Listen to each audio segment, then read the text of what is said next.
Greetings, everyone. Glenn Kellaway from the basement. Hope everyone is having a great day today. It's Friday morning. Looking forward to a fun weekend. Two things. First of all, I'm starting to think a lot about Bob Dylan.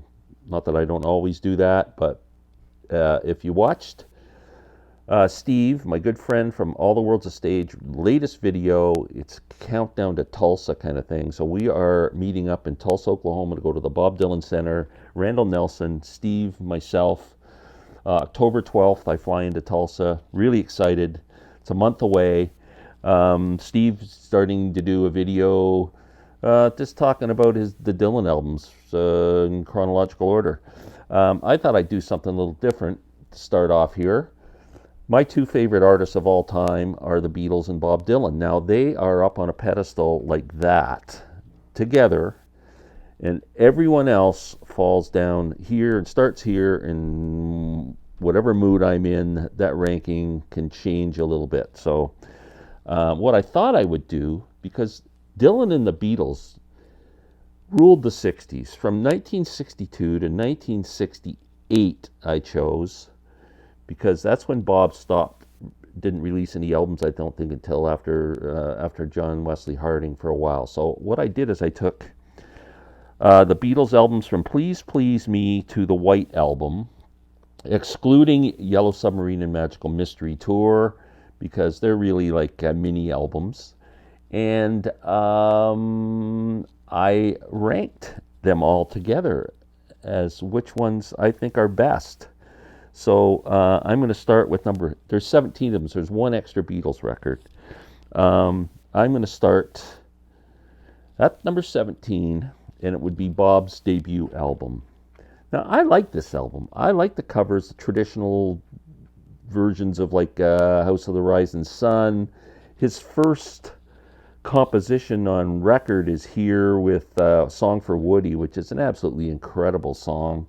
And Man of Constant Sorrow's on here. Baby Let Me Follow You Down, which has some great guitar picking on it. Freight Train Blues. I mean, it's a pretty good debut. When it came out, no one cared about it. I think it sold 5,000 copies or something. But in retrospect, I don't think it's a bad album at all. Next, to me, would be the Beatles' first album, Please Please Me. Again, when it came out, mind-blowing album, great record. But over time, with the Beatles' growth and the albums they put out, this is, not their best album by a mile. But it starts off with I Saw Her Standing There, Misery. How many original songs are on this album? 1, 2, 3, 4, 5, 6, 7, 8. There's 8 out of 14 songs are original. So that's pretty good. That's a lot better than Bob did. So it's number 16. Let me see what's number 15. Beatles For Sale. I love this frickin' album. It's amazing how it's ranked 15th on anything. It might be the 15th greatest album of all time. I love the look of the Beatles on that. They look so tired and kind of miserable and worn out and like, screw Beatlemania, I'm done kind of look on their faces. But some great songs on here. I mean, it might be one of the best 1-2 punches in the history of recorded music with No Reply and I'm a Loser. And it's a great record. So that's number 15. I love all these records, by the way. Love them all. Next, another side of Bob Dylan. This was, Bob's doing his kind of protest songs, although he didn't really want to call himself a protest singer. So he put this album out kind of saying, hey, there's more to me than, times they are changing and hard rain's going to fall. And this is a lot of love songs and, stuff. And then even a song called My Back Pages, which is kind of references that, hey, I'm not, I'm not as smart as I thought I was. I'm younger than that now. Ballad in Plain B and D. It Ain't Me, Babe is on here. All I Really Want to Do. Spanish Harlem Incident. Chimes of Freedom. Well, there's a kind of again, we're getting back to a political type song. I Shall Be Free. To Ramona, beautiful song. That is number 14. Number 13, another Bob Dylan album. I always think of that album and this album as a pair almost, but because they're almost the opposites. So this is more of a political album, I guess. Times They Are Changing, Ballad of Hollis Brown, With God on Our Side, Only a Pawn in Their Game, When the Ship Comes In, The Lonesome Death of Hattie Carroll. But then it's also got great songs like Boots of Spanish Leather and One Too Many Mornings. I mean, it's a really fine record. Next, what am I at here? 17, 16, 15, 14, 13. Number 12, coming in at 12. The Beatles with the Beatles. Fantastic record. The Canadian version of this, Meet the Beatles, Beatlemania, or whatever it was called, was the first Beatles record I ever bought in 1964. So this album always has a special meaning to me, even though I don't have my original Canadian anymore. This is kind of like the same thing. It won't be long. All I've got to do, I mean, this is great. This has got only 1, 2, 3, 4, 5. Out of 14 songs, only 5 of them are covers. A lot of originals on here, some great tunes. I mean, All My Lovin's on here. You Really Got a Hold on Me. What a great cover. My favorite Beatles song that they covered. Oh, number 11. This is the album that turned the Beatles into Dylan fans. They devoured this record, Freewheeling. And why not? It's brilliant. I mean, what a great frickin' record this is. Blowing in the Wind, Girl from the North Country, Hard Rain's Gonna Fall, Don't Think Twice, It's All Right. Oh my God, this is an incredible record. Bob's second record. Such an improvement from the first. He really showed what he was all about. This shot him up on the charts for sure, and put him in everybody's radar. Okay.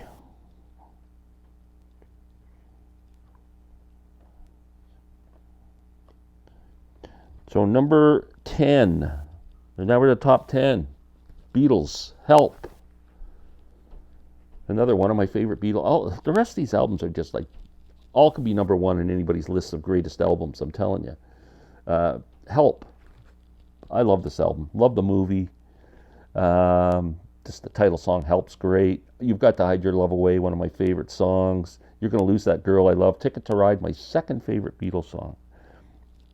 Now somebody's going to say, what's your first favorite Beatles song, Glenn? Strawberry Fields Forever. I've Just Seen a Face, Paul McCartney's tribute to Bill Monroe, kind of a bluegrassy tune for people who say they don't like bluegrass music. Great record. Number 9, one of my favorite Dylan albums, John Wesley Harding. What a contrast. Bob does Blonde on Blonde in 66. He is kind of worn out, been doing a lot of drugs and whatever else, touring. He just takes a break, man, and then he has a supposed motorcycle accident. No one's really sure. No one really knows what happened in that accident. Typical of Bob, everything's a mystery. And then he comes back with this album, just an acoustic masterpiece. It sounds very much. You can see what he's been doing up in Woodstock with the band and that. And my favorite song on this album is Ballad of Frankie Lee and Judas Priest. And also All Along the Watchtower makes its debut on here. And a gentleman by the name of Jimi Hendrix. Ears perked up and figure out what to do with that song. Next, Rubber Soul. Wow, what an album. I love that cover too. Again, the look of the Beatles back then, that's my favorite Beatle look right there. Drive My Car, starting off the album. Norwegian Wood. Nowhere Man. I mean, In My Life. What a brilliant record that is.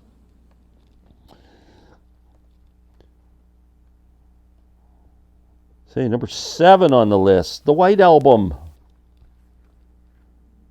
What can you say about this? It's an album that shouldn't be cohesive, but it is. Every song's just quirky and different, and there's no continuity to this whatsoever, but it works perfectly. It's just fantastic. It's so brilliant. I don't know if anybody else but the Beatles could got away with that, but it is just, man. Happiness is a Warm Gun is my favorite song on that album. Next, Hard Day's Night, Beatles back to back. If I ranked over the past couple of years, maybe 5 years, what Beatles albums I listen to the most, this would be number one. I love this frickin' album. I play it all the time. It's just perfect. Every song on this album I love, and Can't Buy Me, You Can't Do That is my third favorite Beatles song. Yeah, I'll Cry Instead, Things We Said Today, the title song, Hard Day's Night, I Should Have Known Better, If I Fell, And I Love Her, Can't Buy Me Love. I mean, what a brilliant frickin' record that is. Wow. We're down to the top 5. Number 5, Bringing It All Back Home. I've been listening to this a lot lately, and it is an absolutely brilliant album. This is definitely, I mean, it's an album I've always loved, but if I did another Dylan ranking, it's going to be top 3 probably, and maybe it was top 5 or 6 previously. Just an amazing record. Side 1 is more of the rocky stuff. Subterranean Homesick Blues, which I consider the first rap song. She Belongs to Me, beautiful song. Maggie's Farm's classic. And then side 2 is acoustic with Mr. Tambourine Man, Gates of Eden, It's All Right Ma, and It's All Over Now, Baby Blue.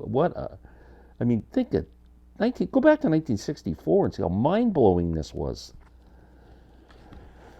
Okay, next, number 4 would be Revolver. A lot of people's favorite Beatles album. This might be number 1 on everyone's list, but for me, number 4, great record. Every song. Even Yellow Submarine is good. I always say it brings it down a notch too, because for some reason it doesn't quite fit the album. Like, I wish Yellow Submarine just would have been a 45 the way the Beatles used to do it and not put, I mean, they didn't put Strawberry Fields on Sgt. Pepper. There was no need to put Yellow Submarine on Revolver. Probably another song they could have fit on there somewhere. But, yeah, just brilliant, brilliant, brilliant, brilliant. Top 3. Highway 61, number 3 on the list. I was just listening to this morning.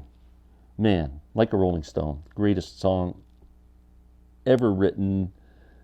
Mind-blowing when it came out. Mind-blowing, game changer, unbelievable. Takes a lot to laugh, takes a train to cry. Great 12-bar blues song. Ballad of a Thin Man's awesome.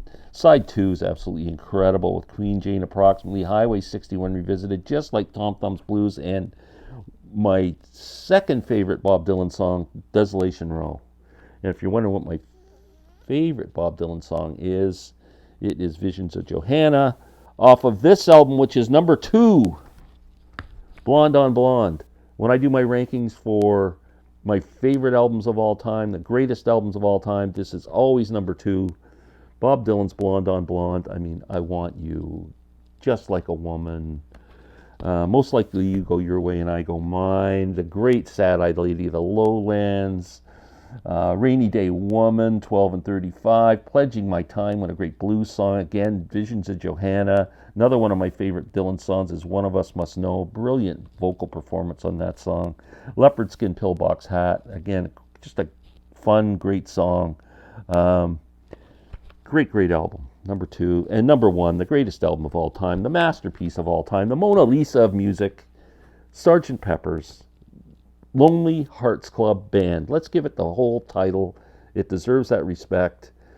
The greatest album ever made. I mean, just think, these guys were working with 4-track studios and came up with this incredible music, and just changed the world, this album. Changed the world. Cover, just brilliant. So that is my ranking, Dylan, Beatles. I think I'm going to do a part 2 with Dylan songs versus Beatles songs and pick my top 10 for each band and then mesh them together and see how they rank. I think that's coming up next. So everyone have a great day. Please subscribe. Please thumbs up. Please have a great day. Please watch Steve's video at All the World's a Stage and make sure you sub him. Please sub Sam St. John. He's trying to get to 900 subs. If anyone is watching this and is not subscribed to Sam St. John, would you please, for God's sakes, get him off my back? 900 subs. I'm sick of his whining. Take care. See ya.